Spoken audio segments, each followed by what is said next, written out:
ರಾಜಧಾನಿ ಬೆಂಗಳೂರಿನಲ್ಲಿ ಮತ್ತೊಂದು ಸಿಲಿಂಡರ್ ಬ್ಲಾಸ್ಟ್ ಆಗಿದೆ. ಗ್ಯಾಸ್ ಸೋರಿಕೆಯಿಂದ ಸ್ಫೋಟಗೊಂಡಿರುವಂತಹ ಸಿಲಿಂಡರ್ ಇದು.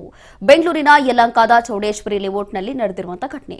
ಸ್ಫೋಟದ ತೀವ್ರತೆಗೆ ಛಿದ್ರವಾಗಿದೆ ಮನೆ ಎಲ್ಲವೂ ಕೂಡ. ಸ್ಫೋಟದ ಸಂದರ್ಭದಲ್ಲಿ ಮನೆಯಲ್ಲಿದ್ದಂತಹ ಪತಿ ಮತ್ತೆ ಪತ್ನಿಗೆ ಗಂಭೀರವಾಗಿ ಗಾಯಗಳು ಆಗಿದೆ. ಇತ್ತೀಚೆಗೆ ಅಷ್ಟೇ ಮದುವೆಯಾಗಿದ್ದಂತಹ ಬಾಗೇಪಲ್ಲಿ ಮೂಲದ ದಂಪತಿ ಇವರು. ಕೃಷ್ಣಮ್ಮ ರಾಜು ದಂಪತಿಗೆ ಇದೀಗ ತೀವ್ರವಾಗಿ ಗಾಯ ಆಗಿದೆ. ತಕ್ಷಣ ಈ ದಂಪತಿಯನ್ನ ಆಸ್ಪತ್ರೆಗೆ ದಾಖಲಿಸಿದ್ದಾರೆ ಇಲ್ಲಿನ ಸ್ಥಳೀಯರು. ಸ್ಥಳಕ್ಕೆ ಯಲಹಂಕ ಠಾಣಾ ಪೊಲೀಸರು ಭೇಟಿ ಕೊಟ್ಟು ಪರಿಶೀಲನೆ ನಡೆಸಿದ್ದಾರೆ.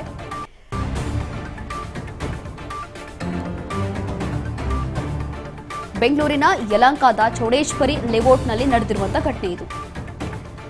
ರಾಜಧಾನಿ ಬೆಂಗಳೂರಿನಲ್ಲಿ ಮತ್ತೊಂದು ಸಿಲಿಂಡರ್ ಬ್ಲಾಸ್ಟ್ ಆಗಿದೆ. ಇತ್ತೀಚೆಗೆ ಈ ಸಿಲಿಂಡರ್ ಬ್ಲಾಸ್ಟ್ಗಳು ತುಂಬಾ ಜಾಸ್ತಿ ಆಗ್ತಾ ಇದೆ. ಸಿಲಿಂಡರ್ ಬ್ಲಾಸ್ಟ್ ಅಥವಾ ಈ ಗೀಸರ್ ಬ್ಲಾಸ್ಟ್ ಇದೆಲ್ಲವೂ ಕೂಡ ಗ್ಯಾಸ್ ಸೋರಿಕೆಯಿಂದನೇ ಆಗ್ತಾ ಇರುವಂತಹ ಸ್ಫೋಟಗಳು. ಇದೀಗ ಮತ್ತೊಮ್ಮೆ ಇಂಥದೇ ಘಟನೆ ನಡೆದಿದೆ ನೋಡಿ. ಈ ದೃಶ್ಯಗಳಲ್ಲಿ ನೋಡ್ತಾ ಇದ್ದೀವಿ. ಎಲ್ಲವೂ ಕೂಡ ಆ ಒಂದು ಸ್ಫೋಟದ ತೀವ್ರತೆಗೆ ಯಾವ ಮಟ್ಟಕ್ಕೆ ಅದು ಬ್ಲಾಸ್ಟ್ ಆಗಿದೆ ಅಂತಂದ್ರೆ ಮನೆಯೆಲ್ಲವೂ ಕೂಡ ಛಿದ್ರ ಆಗಿರುವಂತಹ ದೃಶ್ಯಗಳನ್ನು ನಾವು ನೋಡಬಹುದು. ಸ್ಫೋಟದ ಸಂದರ್ಭದಲ್ಲಿ ಪಾಪ ಮನೆಯಲ್ಲಿದ್ದಂತಹ ಪತಿ ಹಾಗೂ ಪತ್ನಿಗೆ ಗಂಭೀರವಾಗಿ ಗಾಯಗಳಾಗಿದೆ. ಇಬ್ಬರೂ ಕೂಡ ಇತ್ತೀಚೆಗಷ್ಟೇ ಮದುವೆ ಆಗಿದ್ರು.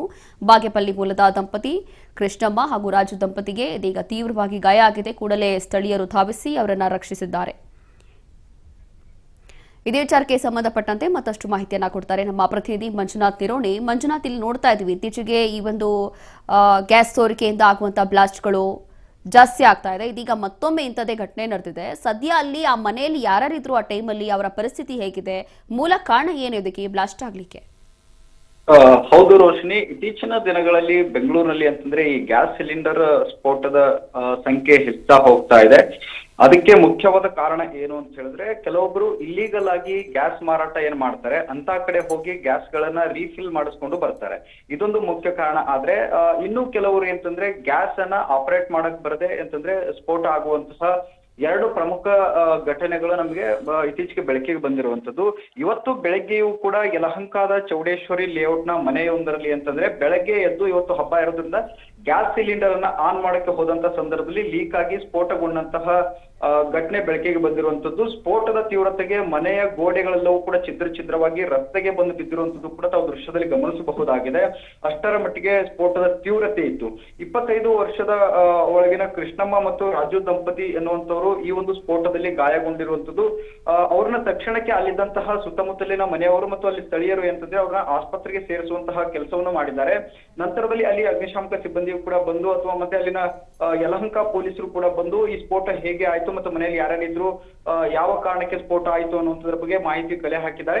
ಇನ್ನು ಅದೃಷ್ಟವಶಾತ್ ಈ ಇಬ್ಬರು ದಂಪತಿಗಳು ಕೂಡ ಅಂತಂದ್ರೆ ಸಣ್ಣ ಪುಟ್ಟ ಗಾಯದಿಂದ ಸಾವಿನ ದವಡೆಯಿಂದ ಪಾರಾಗಿದ್ದು ಯಾವುದೇ ರೀತಿಯಾದಂತಹ ದೊಡ್ಡ ಘಟನೆ ಸಂಭವಿಸಿಲ್ಲ. ರೋಶಿನಿ, ಥ್ಯಾಂಕ್ ಯು ಮಂಜುನಾಥ್ ನಿಮ್ಮೆಲ್ಲ ಮಾಹಿತಿಗಾಗಿ. ಇಲ್ಲಿ ಸ್ಫೋಟದ ವೇಳೆ ಮನೆಯಲ್ಲಿದ್ದಂತಹ ಪತಿ ಮತ್ತೆ ಪತ್ನಿಗೆ ಗಂಭೀರವಾಗಿ ಗಾಯ ಆಗಿದೆ. ಹಾಗಾಗಿ ಕೂಡಲೇ ಅಲ್ಲಿದ್ದಂತಹ ಸ್ಥಳೀಯರು ಧಾವಿಸಿ ಅವರನ್ನು ಆಸ್ಪತ್ರೆಗೆ ಸೇರಿಸಿದ್ದಾರೆ. ಇತ್ತೀಚೆಗೆ ಈ ಗ್ಯಾಸ್ ಸೋರಿಕೆಯಿಂದ ನಡೀತಾ ಇರುವಂತಹ ಘಟನೆ ಇದೀಗ ಮತ್ತೊಮ್ಮೆ ಇಂಥದ್ದೇ ಘಟನೆ ನಡೆದಿದೆ. ಅದರಲ್ಲೂ ಕೂಡ ಇತ್ತೀಚೆಗೆ ಈ ಒಂದು ಗ್ಯಾಸ್ ಸೋರಿಕೆಯಿಂದ ನಡೀತಾ ಇರುವಂತಹ ಘಟನೆ